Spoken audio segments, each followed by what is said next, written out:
métodos de interpolação, tá? Porém, como o professor já mencionou, para você determinar o melhor método de interpolação, existem as métricas que devem ser calculadas e que nós vamos visualizar no exemplo prático que será apresentado nos slides aí mais à frente. Então, por ele gerar essa superfície bastante suavizada, né, ele chega bem próximo ao valor exato em um ponto desconhecido, a partir dos pontos amostrados na área de estudo. Triangulação de Delaunay, que a gente já viu, é um método de interpolação exata, muito eficiente para expressar relevos acentuados e baseia-se em um algoritmo que cria triângulos através da ligação dos pontos. Então, aqui, um spoiler que vocês já sabem que a triangulação de Delaunay, em que o TIM é um tipo especial da triangulação de Delaunay, ele é o mais recomendado para expressar relevos, o meu modelo digital de elevação. Então, se você quer, não tem nem a imagem lá do SRTM, que é aquela imagem de radar gerada, a superfície do meu modelo digital de elevação. Se você não quer, por exemplo, expressar o seu relevo por meio de uma imagem de SRTM, você pode estimar o seu relevo da sua área de estudo a partir de um interpolador TIM por meio das curvas de nível, como nós aprendemos na aula prática. Tá? Então, é o melhor método, né, de interpolação para expressar relevo. Cada triângulo, então, se ele é um algoritmo que cria triângulos através da ligação dos pontos, cada triângulo define um plano e o valor do atributo de determinado ponto no interior do triângulo é obtido a partir de simples cálculos, como é mostrado abaixo. Então, a gente viu na triangulação de Delaunay,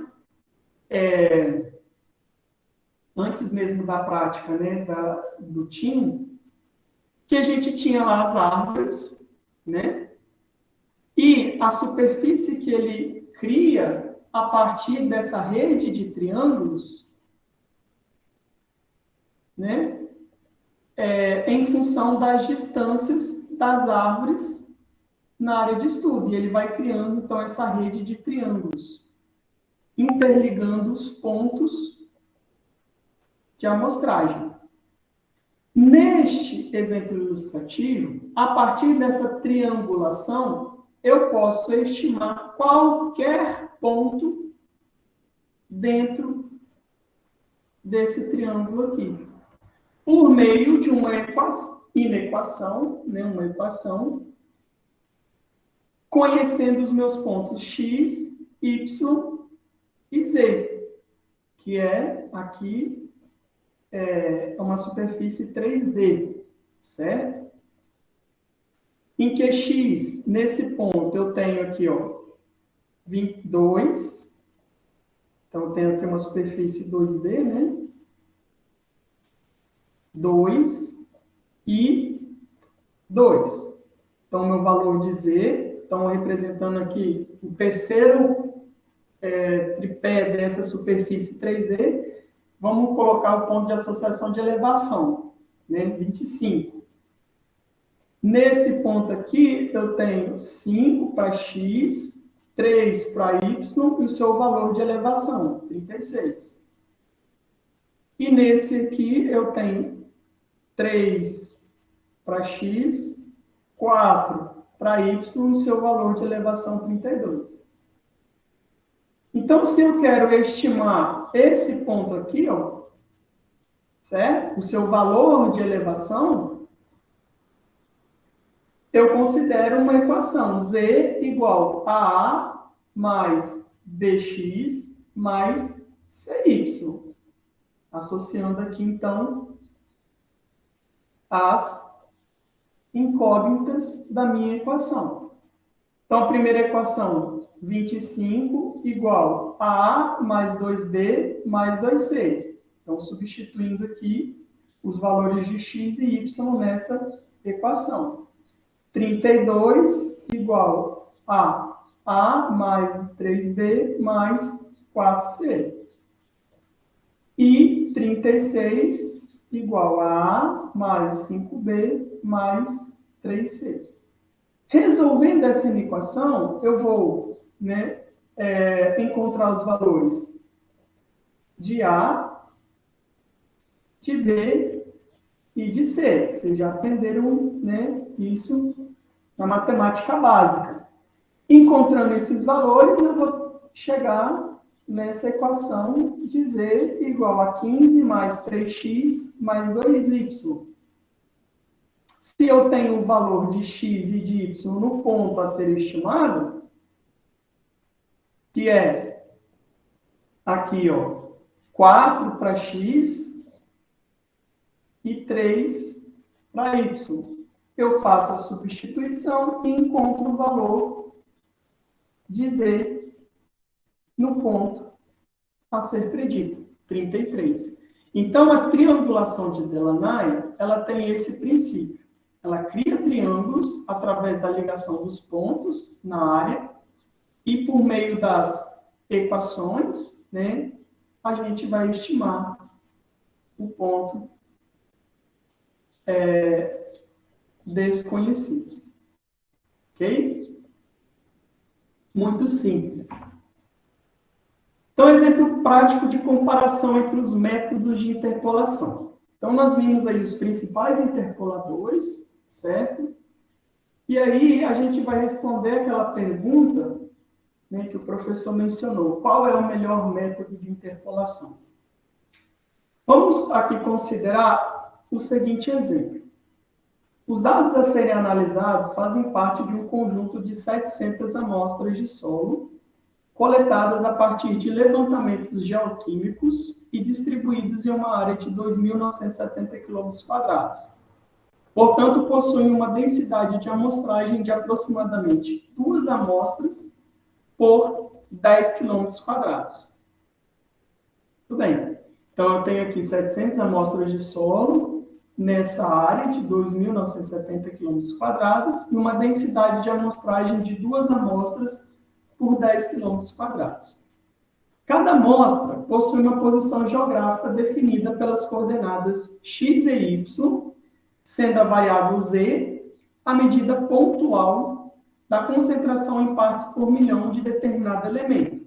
Então, aqui a gente está fazendo um levantamento geoquímico de solo, em que a variável a ser considerada aqui, ela tem essa unidade de medida, partes por milhão, certo? Que é a variável z. E as suas coordenadas conhecidas, x e y. Esses pontos foram convertidos em formato raster, cada um correspondendo a um pixel de 100 metros de resolução. E a área é coberta por 418 colunas e 502 linhas, certo? Então, lembram, essa questão de resolução espacial, e cada pixel está associado a uma linha e coluna. Muito bem. Em seguida, foram obtidos parâmetros estatísticos das imagens resultantes, como pode ser observado na tabela abaixo. Então, o responsável estimou a grade a grade regular nessa superfície de dados contínuos na área de estudo por meio desses interpoladores, que nós vimos em aula. Inverso do quadrado da distância, trigagem, triangulação de Delaunay e curvatura mínima, obtendo a média, a correspondente média e desvio padrão, certo? Então, aqui o desvio padrão, para mais e menos. Então, a gente tem aqui 143 mais 44, 187. 141 mais 54, 195. 140 mais 58, 198. 139 mais 66, 205. Tudo bem.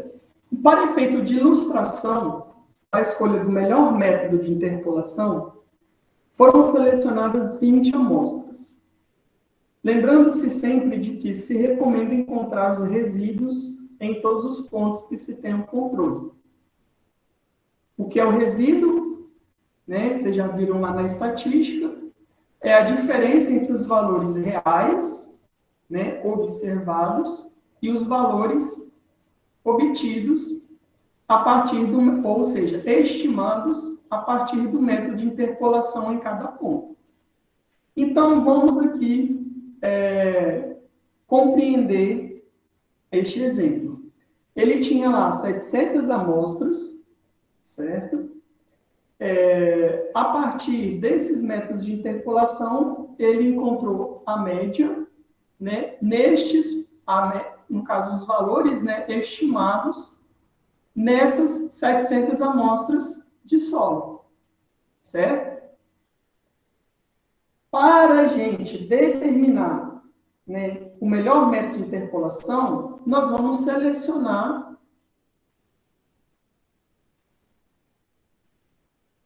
um número representativo ao meu N populacional, que é 700, certo? E aí, nós temos aqui os valores, ó, das 20 amostras em relação a todos os métodos. O que é a coluna A? Essa coluna aqui, ó. É a posição do pixel em relação às colunas. Coluna B é a posição do pixel em relação às linhas. Então, a gente tem aqui a resolução,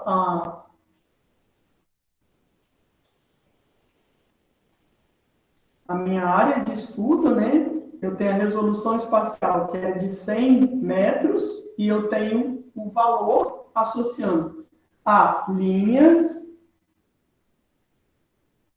e colunas, certo? Então, A é a posição do pixel em relação às colunas e B em relação às linhas, para identificação de qual pixel que nós estamos falando, né? Da sua correspondente amostra.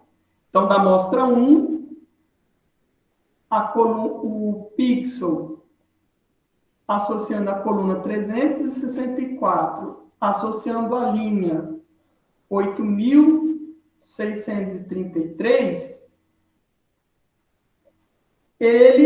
eu tenho a estimativa do valor real do atributo do elemento geoquímico que está sendo medido em partes por milhão, que é 190.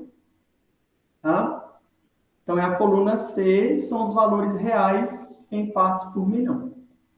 D é o resíduo do interpolador inverso do quadrado da distância. O que é o resíduo? O resíduo é a diferença entre o valor estimado, que está sendo representado pela coluna E, menos o valor real. 195 menos 190, 5. Ok? Muito bem. 322 menos 250, 72.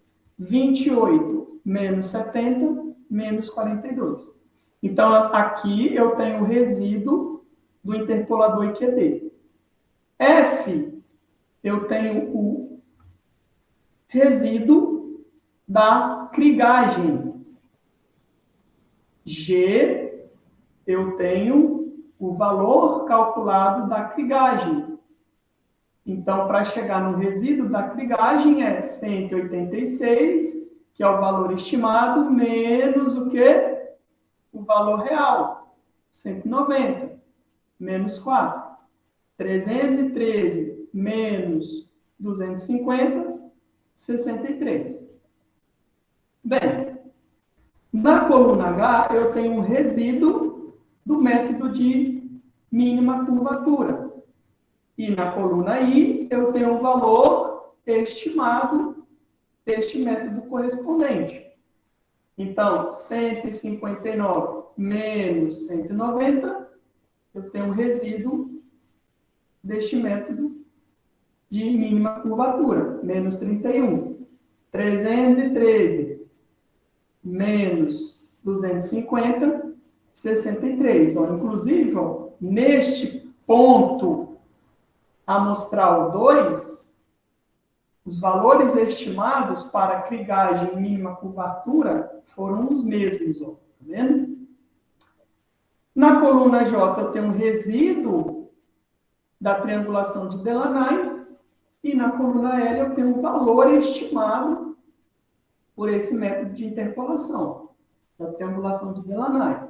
Então, 195 menos 190, 5. Então, a gente pode observar que, pelo método de interpolação, nessa amostra 1, foi igual ao método de interpolação de IQD. Certo? Então, eu faço esse procedimento de cálculo para cada amostra de solo representativa em toda a minha área. Aqui, então, selecionou 20 amostras das 700 levantadas, em que cada amostra eu tenho o valor, né, a coluna e linha do pixel associado nessa imagem de resolução de 100 metros. Ok? Muito bem. Como a gente vai determinar o melhor interpolador? Por meio dessas estatísticas aqui. Ó. Em seguida, calculou-se o total escalar dos resíduos. Uma sigla aqui, TR, total escalar dos resíduos, que é a somatória algébrica escalar desse conjunto de amostras. E aí vocês podem observar que os resíduos, que é essa diferença do meu valor real menos o valor estimado, ele está em módulo. Então, independente aqui se é menos, né, como está em módulo, eu vou considerar o valor 4, certo? Então, para o inverso do quadrado da distância, essa somatória algébrica escalar dos resíduos deu o valor de 478. Então, o que ele fez aqui? Ó, ele somou tudo isso aqui e chegou nesse valor de 478. A seguir, calculou-se a média escalar dos erros. O que é a média escalar dos erros? É a somatória dos resíduos, a somatória algébrica dos resíduos em módulo sobre o meu N, que é a minha unidade amostral, que é 20. Então, 478 sobre 20, 24. Show de bola. O próximo passo foi calcular o índice residual normalizado, definido pela razão entre a média escalar dos erros e a média dos valores reais. Então, a minha média escalar dos erros foi determinada na equação anterior, 24. E a minha média dos valores reais é 170. O que é a média dos valores reais? É a somatória dos meus valores reais dividido pelo meu M, 20, que é a unidade amostral. Então, se eu fizer a somatória aqui de 190 até 130, dividir por 20, a média dos valores reais é 160. Então, eu chego a um índice residual normalizado de 0,15. Beleza? E aí, foi feito esse cálculo dessas métricas, 3 métricas, para todos os métodos de interpolação. E o que a gente pode observar, eu vou deixar para vocês responderem, a partir da apresentação desses resultados das 3 métricas, do total escalar dos resíduos, da média escalar dos erros e do índice residual normalizado, qual é o melhor método de interpolação para esse exemplo ilustrativo?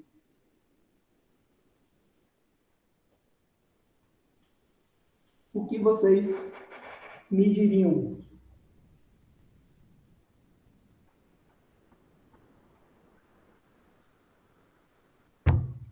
Ora, ele é um método em que essas métricas ele vai dar um menor valor, né? Então, em relação ao total escalar dos resíduos, foi 338. Então, MC é a curvatura mínima. Para a média escalar dos erros, também, curvatura mínima. E o índice residual normalizado também foi a curvatura mínima. Então, para essas 3 métricas, né, a gente chega que o método de interpolação de curvatura mínima é o que deu o menor resíduo, ou seja, a diferença entre o valor real e o valor estimado. E aí, lembram que eu falei aí nos slides anteriores que o método de curvatura mínima é o que é o mais suaviza, né? É o que é o mais recomendado, né? Para poucos pontos amostrados, certo? E aqui a gente está comprovando aqui até neste exemplo, tá?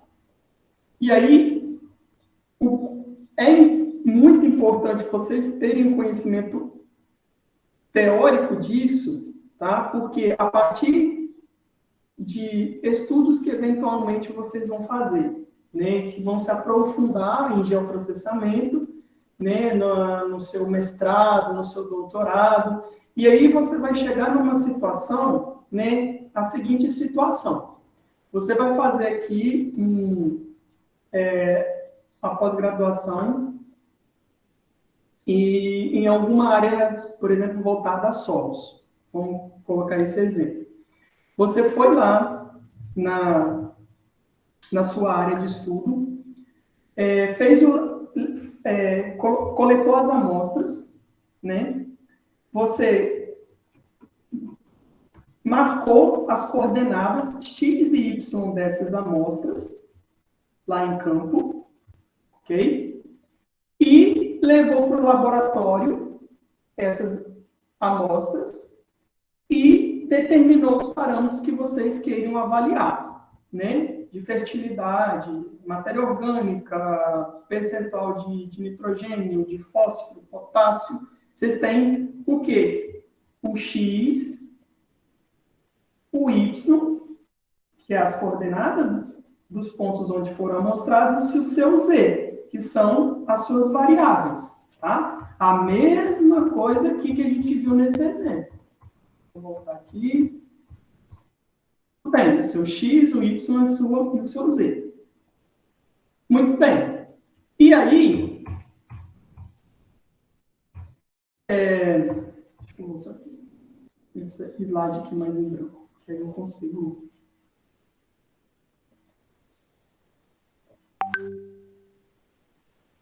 Então, você tem o X, o Y e o seu Z, que são as suas variáveis. Então, vamos supor lá que você tem na sua área de estudo, né? Foi em campo e coletou aqui, fez uma amostragem sistematizada para representar toda a sua área, e vamos supor que você coletou aqui 100 amostras. Levou essas amostras para o laboratório, né? Identificou as coordenadas x e y e as suas variáveis de interesse. E aí você quer, agora,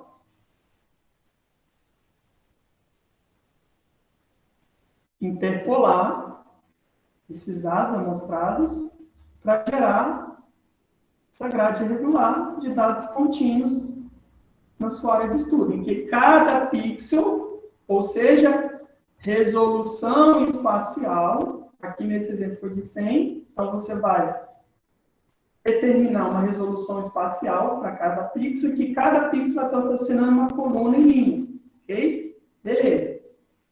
Então, eu vou estimar pelos métodos de interpolação. E aí, sabe o que muitos fazem? Chapa uma crigagem aqui e adota como uma verdade absoluta que a crigagem é o melhor interpolador para estimar o parâmetro de fertilidade do solo. Não.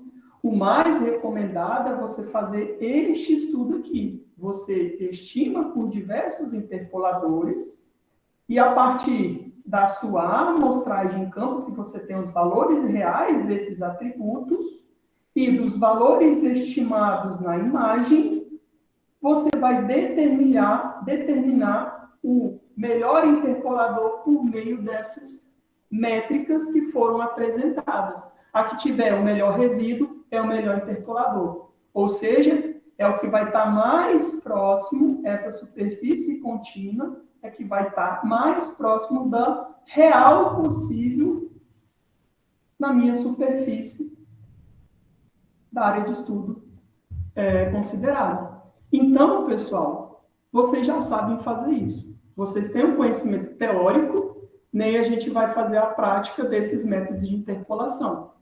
Mas sem o conhecimento teórico, eu vejo muita arbitrariedade nos estudos, em que adota como uma verdade absoluta que um determinado método é o melhor, né, e só considera ele. Para a gente chegar no melhor interpolador, é necessário fazer esses estudos. Certo, pessoal? Até aqui, tudo bem?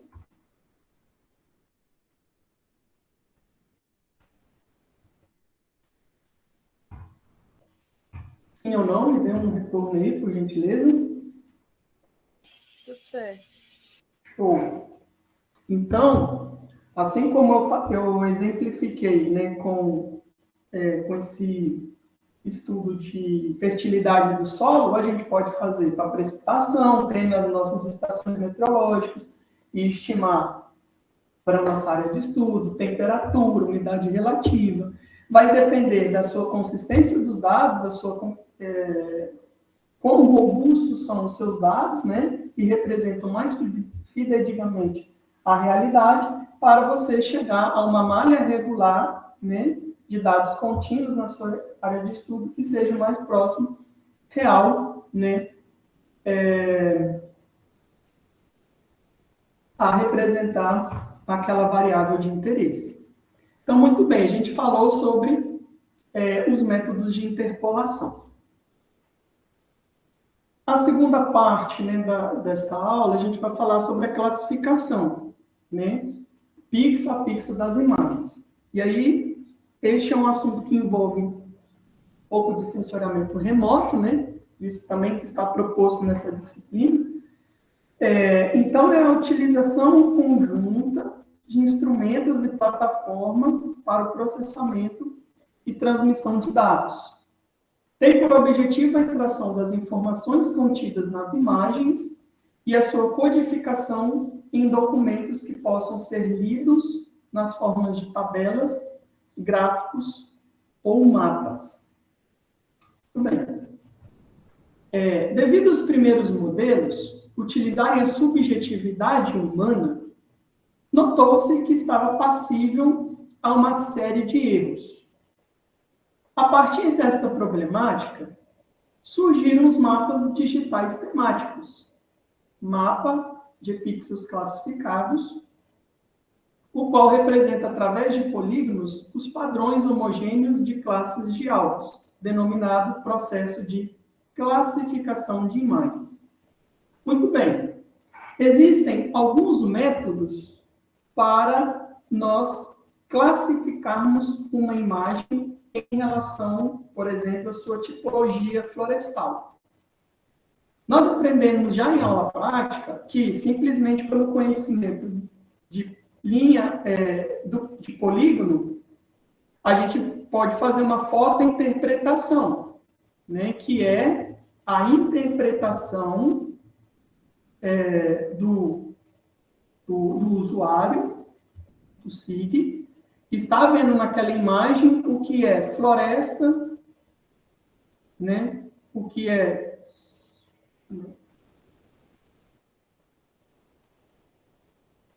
floresta,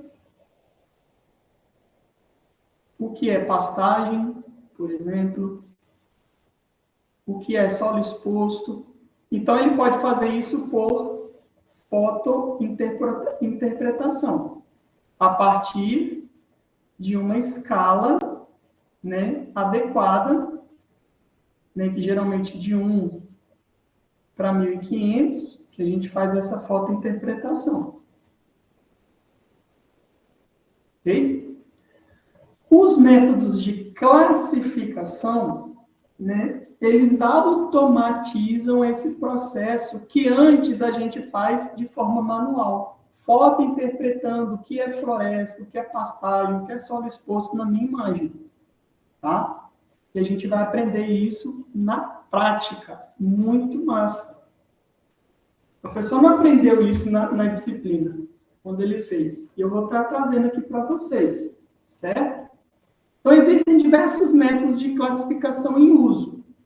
Porém, a forma mais comum e difundida entre usuários de sensoramento remoto e que foi adotada pelos softs separa os classificadores em supervisionados e não supervisionados. O classificador supervisionado, o que a gente vai aprender, ele tem o seguinte princípio. Você vai coletar as amostras na sua imagem do que é floresta. Vamos supor que na sua imagem só tenha a representação de floresta, de pastagem e de solo exposto, como eu exemplifiquei ali no slide anterior. Então, a classificação supervisionada, você coleta as amostras de cada tipologia da sua imagem. A partir dessas amostras coletadas, o emprego de um algoritmo que tem esse princípio, né, ele vai gerar o mapeamento para toda a sua imagem, em função dessas amostras coletadas. Tá? Nestas amostras coletadas, quando ele coletar o que é floresta, essa amostra é floresta. Então, vamos supor que eu tenho aqui, na minha imagem, 1 é floresta, 2 é pastagem e 3 é solo exposto. Então, na minha imagem, eu estou associando a um pixel, né, de resolução, vamos supor, de 10 metros. Então, nessa grade regular, cada coluna e linha, né, de 10 por 10, eu vou ter uma informação. Nesse pixel é floresta, nesse pixel é pastagem e nesses 2 pixels é solo exposto. Coletei essas amostras. Como que o software, né, ele vai identificar isso? Por meio do algoritmo, ele vai, né, pegar a resolução espectral, né, e vai associar a um número digital em cada pixel desse. A gente vai ver um pouquinho mais à frente. Então, cada pixel desse vai estar associado a um número digital que ele vai, né, considerar, o algoritmo vai considerar para a gente fazer o mapeamento em toda a nossa área de estudo. Certo? No método de classificação não supervisionado, ele não utiliza amostras, tá, de treinamento. O usuário ele vai definir um número de classes, vamos supor, né, nesse exemplo, 3 classes.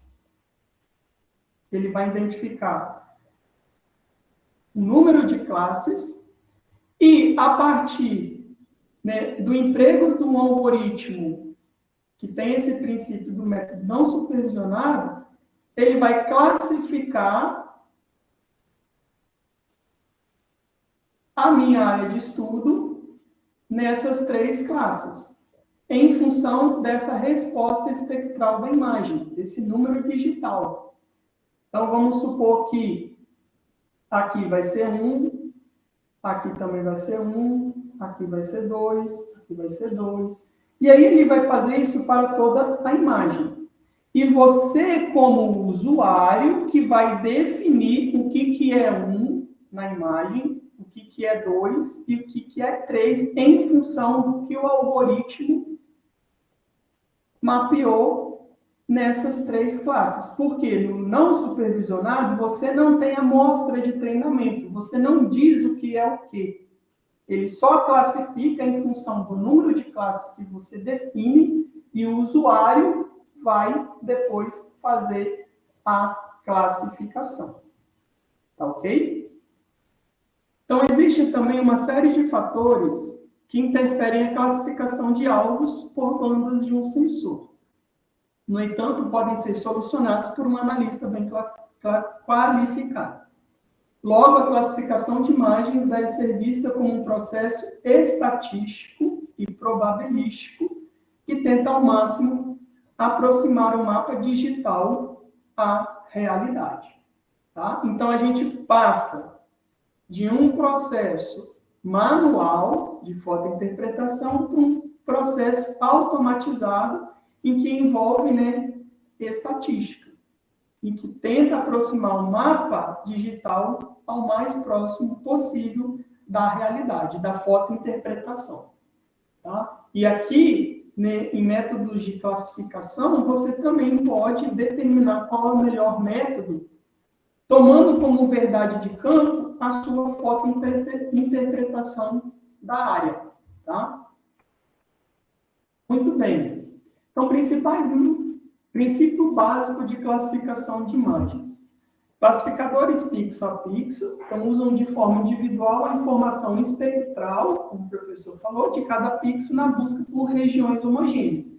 Então, quanto mais próximo, aqui, ó, os pixels estão nesse valor de número digital, eles vão, classificando as diversas tipologias da sua imagem. Objetivo, associar classes ou temas para os alvos reais representados por dados digitais. Muito bem. Então, aqui eu tenho um exemplo. Princípio básico de classificação, eu tenho aqui a minha imagem, ó, de satélite, e a classificação, em função de algum algoritmo, algum método, empregado, certo? E a gente vai ver isso daí na prática, bem interessante. Quando eu tenho uma imagem assim, ó, facilita a classificação, porque eu tenho nitidamente, aqui, figuras geométricas, e por meio da resposta espectral da imagem, ele vai associar cada uso desse, um valor e vai fazer um mapeamento aqui todo da área, certo? Uma outra questão importante de ser mencionada é a questão da resolução espacial, E aí a gente já conversou sobre isso, que quando eu tenho uma baixa resolução espacial, compromete na classificação a minha imagem. Aqui eu tenho um exemplo de 12.8, ilustrativo, para uma imagem de 0.2 metros de resolução espacial. A 12.8, eu não consigo enxergar nenhum alvo da minha imagem. Então, eu não consigo classificar nada aqui. Um borrão cinza. À medida que eu melhoro a minha resolução espacial, eu começo aqui a definir aqui, os valores digitais na minha imagem. Mas ainda não consigo reconhecer nenhum alvo. 3.2 metros, melhorou, mas nada ainda. 1.6 metros, eu consigo aqui, identificar certas feições, né? Mas eu ainda não consigo identificar o que é isso daqui, né? O que é isso daqui. Então, eu consigo, talvez, delimitar, né, certas feições, mas eu não consigo afirmar o que é aqui, certo? Então, aqui seria aqui, né? Em função dessa, então, teria aqui 1, 2, aqui em cinza 3, esse aqui 4 e 5. Aqui eu já melhorei, né? Em 0,8 metros. Lógico que aqui é uma resolução muito boa, tá? Aqui é um exemplo ilustrativo. E, por exemplo, quando a gente tem uma imagem nessa resolução espacial, a gente consegue identificar alvos e fazer uma boa classificação da imagem. Aqui eu já tenho, né, consigo identificar alvos em que aqui eu posso dizer que é uma casa, aqui é cobertura florestal, mas aqui eu não sei o que é, não. Não consigo identificar esse alvo aqui. Em 0,40 já ficou mais nítido. Aqui, ó, que eu identifiquei tudo como vegetação, em 0,40, ó, eu já consigo delimitar melhor. E, né, aqui. E aqui eu já consigo identificar que é uma casa. Certo? A 0,20, aí eu já, e a 0,10, né, eu já tenho uma discretização da minha imagem melhorada em que eu consigo identificar todos os alvos aqui da minha imagem, que possivelmente isso é um carro, né, aqui é uma pessoa, aqui é uma casa, né, aqui eu tenho uma superfície vegetada, uma árvore, uma casa, certo? Então, o que o algoritmo vai identificar? Os alvos na minha imagem e classificar em função desta resposta espectral. Tá? Então, muito bem. Entendido isso, né, em que eu tenho que considerar também a minha resolução espacial, quanto melhor a resolução espacial, melhor é a discretização dos pixels na imagem, então eu consigo identificar melhor os meus alvos e, possivelmente, a minha imagem classificada será mais próxima à realidade. Então, eu tenho aqui, ó, o princípio, né, pixel a pixel. Cria-se o conjunto de treinamento, as amostras por classe, como o professor mencionou, que é floresta, o que é pastagem, o que é solo exposto. E o classificador associa cada pixel da imagem às classes de treinamento. Então, aqui eu tenho um conjunto de imagens. Eu tenho 4 bandas na minha imagem, certo? Então, a gente, acho que viu também já na prática, quando a gente coloca lá em propriedades, né, da imagem, a gente vai ver quantas bandas tem em cada imagem. Aqui, um exemplo ilustrativo, a gente está tendo uma imagem com 4 bandas, tá? E aí vai estar associado, por exemplo, as bandas, né, do vermelho, né, infrared near, né, azul, vermelho, verde e infravermelho, por exemplo. E aí aqui a gente tem o valor, né, em números digitais, ó, níveis de cinza. Nessa área aqui, para a banda 1, ele tem um valor de níveis de cinza de 67. Esses níveis de cinza ele pode variar de 0 a 255. Lembra lá da aula teórica que a gente falou de como a gente faz a interpretação na linguagem do computador, em números digitais, que ele varia de 2 a 7, né? Acho que é 2 a 7 vai dar 255, é 2 a 8. Vocês fazem um cálculo. Vai dar essa escala aqui, né? De 0 a 255. Tá? Então, nesse pixel, para esta banda 1, deu 67. Para a banda 2, deu 57. Para a banda 3, 21. E para a banda 4, 37. Muito bem. E aqui, ó, olha que massa. Eu tenho os padrões das classes, em que na minha amostra de treinamento, eu identifiquei que para as 4 bandas, a área urbana ela vai apresentar um valor de níveis de cinza. 111 para a banda 1, 99 para a banda 2, 78 para a banda 3 e 9 para a banda 4. Independente do pixel aqui, tá? Aqui eu estou representando a exemplificação desse pixel aqui nos níveis de cinza nesse pixel. E aqui eu tenho o valor do conjunto de treinamento, em que a área urbana ela assume esses valores em níveis digitais, níveis de cinza, nas 4 bandas. Água é 12 para a banda 1, 11 para a banda 2, 19 para a banda 3 e 22 para a banda 4.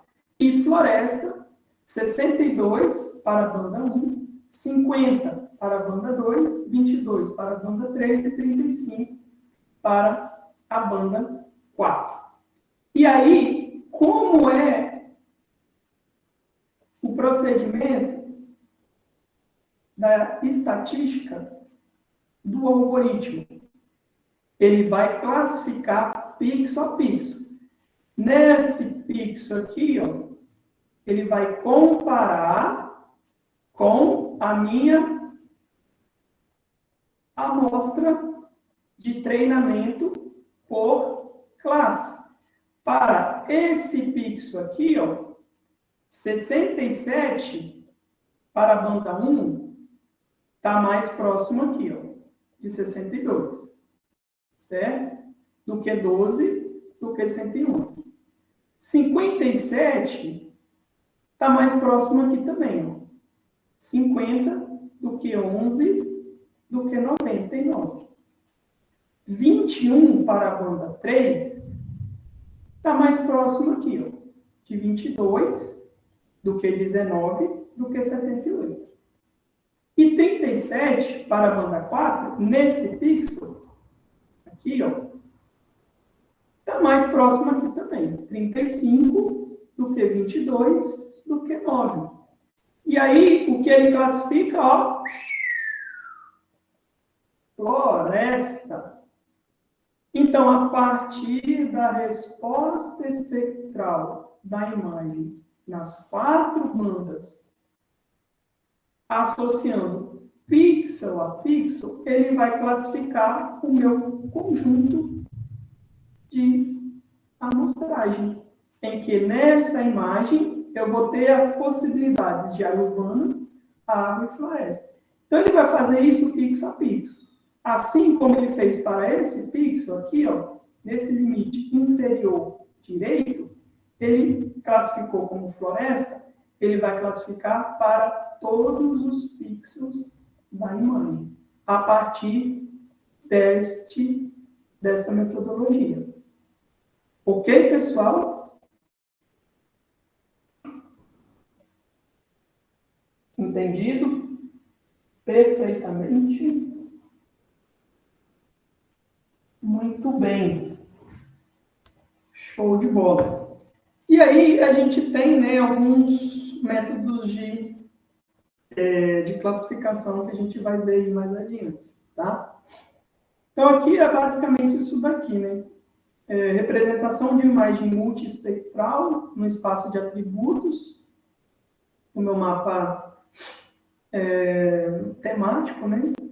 Classificação aqui, que é vegetação, aqui o solo e aqui a água. Aqui é um espaço de atributos, né? Que ele vai, no espaço, né, XY, ele vai definir a região aqui, né?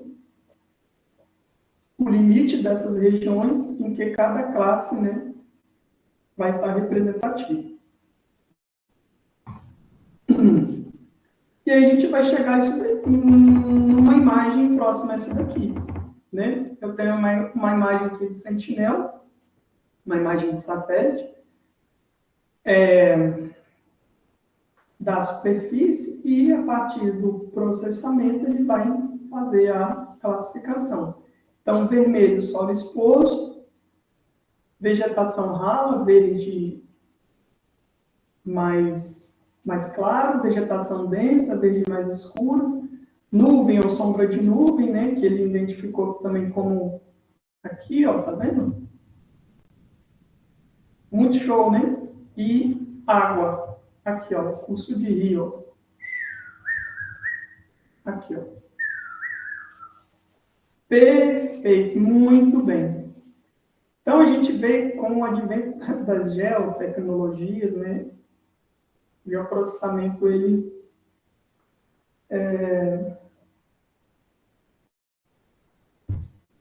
avançou muito, né, e hoje, algo que a gente fazia em fotointerpretação demorava meses. Por exemplo, o professor demorou 6 meses para fazer a classificação na minha área de estudo lá no mestrado. Hoje eu faço de forma automatizada por meio desse processo que eu mencionei para vocês, tá? Então, classificação supervisionada. De certa forma, já vim falando sobre, né? É caracterizada por requerer conhecimentos prévios das classes de alvos para classificar a imagem das classes de interesse pré-fixadas pelo analista. Como ali, no meu exemplo ilustrativo, eram 3 classes: área urbana, solo exposto, né? Área urbana, água e floresta. Então, eu defini as classes, né, fiz o treinamento, o algoritmo necessita ser treinado para poder distinguir essas classes, e o treinamento supervisionado é controlado de perto pelo analista. Então, vocês é que vão, né, a partir desse conhecimento, definir o que é o quê, certo? Nesse processo, o analista escolhe pequenas áreas de amostras na imagem, contendo poucas centenas de pixels que sejam bem representativos. É necessário o conhecimento dos dados e das classes de objetos que existem na área antes de se iniciar o processo de classificação. Para assegurar uma boa classificação, as imagens devem ser corrigidas dos efeitos atmosféricos, se severos, e da presença de ruídos. Isso daqui é uma questão que a gente vê bastante em sensoramento remoto, e dependendo da imagem, se ela tem atenuações, né, e algum problemas de nuvens, né, é necessário a gente fazer uma filtragem para melhoria da qualidade, no caso dessa imagem, tá? As características estatísticas das classes, as respostas espectrais, que são estimadas das amostras de treinamento, dependem do método de classificação que é utilizado. Então, até o momento, a gente viu o conceito, como é feito a classificação supervisionada, e que a gente vai ver isso na aula prática, tá? Essa classificação supervisionada, a partir de todos esses critérios aqui que devem ser observados, vai estar associando a um método, tá? A um método de classificação. O primeiro método que a gente vai ver aqui é o paralelepípedo. Dados bidimensional. Deixa eu ver aqui o slide que eu estou, 23. Tá. Dados bidimensional, os valores dos pixels de cada classe de treinamento estimados em limite superior e um limite inferior de valores digitais, os quais serão as dimensões.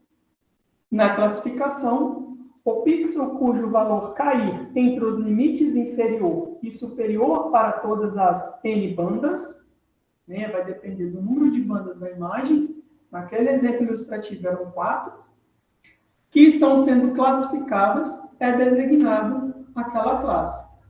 Então, o método de paralelepípedo, ele vai associar um limite inferior e um limite superior de valor digital, se na minha amostra lá, né, no pixel, em função das amostras de treinamento, cair nesse intervalo aqui, ele vai classificar como aquela tipologia que você definiu na sua amostra de treinamento, certo? Se sair fora, não é aquela classe. Então, ele vai estar associando aqui, ó, até um desvio, né? Eu tenho aqui minha média, eu tenho aqui, ó, o X inferior, o meu X superior, e eu tenho aqui o meu X médio, certo? Se tiver fora desse intervalo, não é aquela classe eventualmente. Okay? Então, vamos supor que floresta, ela apresenta um valor de número digital de 50 no limite inferior e 70 no limite superior. Se, vamos voltar aqui para eu ficar bem claro para vocês entenderem isso. Se naquele pixel não tiver entre aquele valor que eu falei, de 50 a 70, é outra coisa, mas não é floresta. Tá? Conseguiram visualizar isso? E aí, então, para cada classe, eu vou ter o meu limite inferior e o meu limite superior. Se tiver fora desse intervalo, é qualquer outra classe que não seja esta representativa na imagem. Tá ok? Então, esse é o método paralelepípedo. Muito bem. Então, aqui, ó, a gente tem um exemplo. Se foge desse limite, né, é uma outra classe. Ok? Perfeito. Então, por meio desse simples processo, os padrões dos paralelepípedos são construídos para o espaço de n dimensão. Então, eu tenho aqui uma dimensão de x1, x2, eu tenho aqui, por isso que ele chama paralelepípedo, né? Ele vai fazer aqui uma imagem, uma figura geométrica em forma de retângulos e vai definir nesse espaço, né, x e y, as classes de domínio da imagem. Classe 1, representando uma tipologia, classe 2, a outra, classe 3, a outra. Acrescentando-se um limiar, né, threshold, que a gente chama, baseado no desvio padrão, as dimensões da classificação paralelepípedo são estimadas pelo limiar do desvio padrão da média de cada classe selecionada. Então, como eu falei aqui, eu tenho associado a uma média desses desvios do limite superior e inferior, tudo que tiver dentro é aquela classe que você mostrou. E aí, só que eu tenho um problema, né, para esse método de paralelepípedo. Neste processo de classificação de imagens, pode ocorrer de pixels serem candidatos às várias classes ou que não se encaixam a nenhuma classe. Nessa situação aqui, ó, em que eu tenho pontos, aqui, ó, na minha amostra, né, em que esses dois pontos aqui, eles podem ser tanto da classe 1 como da classe 2, certo? Em função desse limiar. Meu limite superior, os desvios, né? E limite superior, considerando aqui a média, e 2 desvios para mais ou para menos. E aí pode acontecer isso daqui. E o algoritmo não conseguir identificar, poxa, isso aqui é classe 1 ou é classe 2. Tá? E aí nem incorrer numa dificuldade de classificação nesse pixel aqui. Certo? Muito bem. Tem a vantagem de ser rápido e simples. Então, aqui eu estou apresentando desvantagens e vantagens, né, de cada método de classificação. Tem a vantagem de ser rápido e simples, uma vez que os valores dos pixels são comparados aos limites que permanecem constantes para cada banda. Uma de suas desvantagens é que os paralelepípedos possuem campos, ou seja, um pixel pode ser classificado mesmo estando distante espectralmente da média da classe. Isso daqui também pode acontecer. Além, né, dessa confusão, não saber classificar do que é 1 do que é 2, né, quando ocorre essa sobreposição aqui, em função dos desvios, pode acontecer isso daqui também.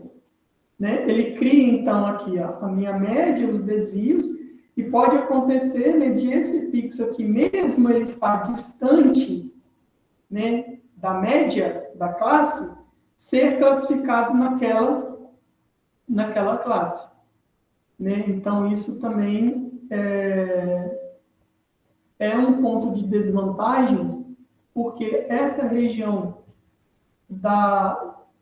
de interesse pode não representar efetivamente, na realidade, aquela classe. Certo? Muito bem. Então, a gente tem aqui um resultado prático da classificação pelo método paralelepípedo. A gente tem aqui as seleções de área de treinamento, né?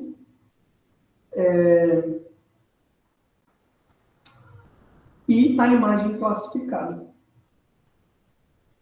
Certo? E a gente pode observar aqui, ó, isso é uma questão que a gente vê com bastante rigor também na classificação. Às vezes ele discretizar demais, não discretizar, ele classificar muitas classes, né, que acontece muito com a segmentação também, é discretizar. As minhas classes, né, igual aqui, ó, tudo que está aqui nessa coloração mais voltada para o violeta, né, poderia ser uma classe única. E aqui ele fez uma divisão de classes, ó, tá vendo? Aqui tudo bem, que possivelmente é uma área queimada, em função aqui dessa característica da imagem e também do conhecimento que eu tenho. É uma área queimada, ok? Aqui eu estou vendo que é água, e aqui a resposta espectral, ela traz como preto, certo? E aí a imagem é classificada por meio desse método paralelepípedo. Muito bem. A distância mínima é um outro método, tá? Esse método calcula a distância espectral entre o vetor de medida para o pixel candidato e a média para cada assinatura de classe. Cada pixel será incorporado a um agrupamento através da análise da medida de similaridade de distância euclidiana. Cada pixel será incorporado a um agrupamento através da análise da medida de similaridade de distância euclidiana. Tá? Repetido aqui, tá? O classificador compara a distância euclidiana de cada pixel à média de cada agrupamento, sendo que o pixel candidato é designado a classe com média mais próxima, a qual apresenta a menor distância euclidiana. Então, vamos entender aqui o que é esse método, né? As linhas cheias indicam as medidas de distância mínima para o pixel candidato às classes. Então, eu tenho aqui, né, nesse espaço N1 e N2, as distâncias. Aqui, eu tenho as médias centrais de cada classe, certo? Média 1, média 2 e média 3. E eu quero estimar esse pixel candidato. Certo? Ok? Como eu vou estimar? Ele vai levar em consideração, ó, a menor distância euclidiana em função a classe com média mais próxima. Então, nesse exemplo ilustrativo, esse pixel candidato, ele vai classificar nesse conjunto aqui, porque é a distância mais próxima dessa classe média. Ok? Tudo bem. Então, a vantagem do método é que todos os pixels encontrarão uma média a qual estarão espectralmente mais próximos. E assim não existirão pixels não classificados. A desvantagem são pixels que deveriam permanecer não classificados, os quais não estão espectralmente próximos a nenhuma amostra dentro de limites razoáveis. Então, mesmo que pixels, né, que estejam distantes da classe média, eles vão ser classificados. E esse pixel não representar de forma realística nenhuma dessas classes aqui. Tá? E o método não considera a variabilidade espacial da classe. Então, aqui o mesmo exemplo, né, a gente tem seleção de área de treinamento e a imagem classificada. E aí vocês vão observando as diferenças, né, da imagem de classificação em relação a cada método. Tá? Muito bem. Já são 11h51, gente, as horas passam muito rápido. Eu vou fazer o seguinte, eu vou terminar por aqui. Amanhã a gente dá continuidade, tá? E eu vou ter que gravar a aula prática, né? Porque não vai dar tempo também de ver tudo amanhã. Então, amanhã a gente termina a parte teórica e depois eu disponibilizo o vídeo da aula prática. Porque, segundo o nosso cronograma,